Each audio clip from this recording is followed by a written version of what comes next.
Malappuram കൊണ്ടോട്ടിയിൽ police ഉദ്യോഗസ്ഥന്റെ വീടിന് നേരെ പെട്രോൾ ബോംബാക്രമണം. വേങ്ങര സ്റ്റേഷനിലെ കോൺസ്റ്റബിളായ നീറാട് സ്വദേശി സിജിത്തിന്റെ വീടിന് നേരെയാണ് ആക്രമണമുണ്ടായത്. വെള്ളിയാഴ്ച അർദ്ധരാത്രിയായിരുന്നു സംഭവം. ജലാറ്റിൻ സ്റ്റിക്കും പെട്രോൾ ബോംബുമാണ് വീടിനു നേരെ എറിഞ്ഞത്. ഗേറ്റിൽ തട്ടി താഴേക്ക് വീണ് വൻ ശബ്ദത്തോടെ പൊട്ടുകയായിരുന്നു. ഇന്നലെ രാത്രി ഏകദേശം ഒരു 12:45 ഇടയിലാണ് പെട്ടെന്നൊരു ശബ്ദം കേട്ടിട്ടാണ് ഞാൻ എണീക്കുന്നത്.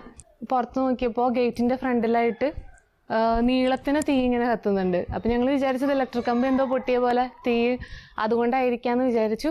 സ്ഫോടന ശബ്ദം കേട്ട് വീട്ടുകാർ വീടിന് പുറത്തെത്തിയപ്പോൾ ഗേറ്റിനു താഴെ തീ കത്തുകയായിരുന്നു.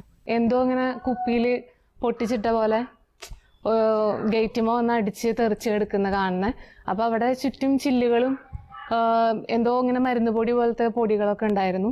ഗേറ്റിനടുത്ത് ചിതറിയ നിലയിൽ ഡിറ്റനേറ്റർ, ജലറ്റിൻ സ്റ്റിക്ക്, വയർ തുടങ്ങിയവയുടെ അവശിഷ്ടങ്ങൾ കണ്ടെത്തി. പോലീസും ഫോറൻസിക് വിദഗ്ധരും സ്ഥലത്തെത്തി പരിശോധന നടത്തി. ഏതുതരം സ്ഫോടക വസ്തുവാണ് സ്ഫോടനത്തിന് ഉപയോഗിച്ചതെന്ന് തിരിച്ചറിഞ്ഞിട്ടില്ലെന്ന് പോലീസ് പറഞ്ഞു. Kerala vision news, Malappuram.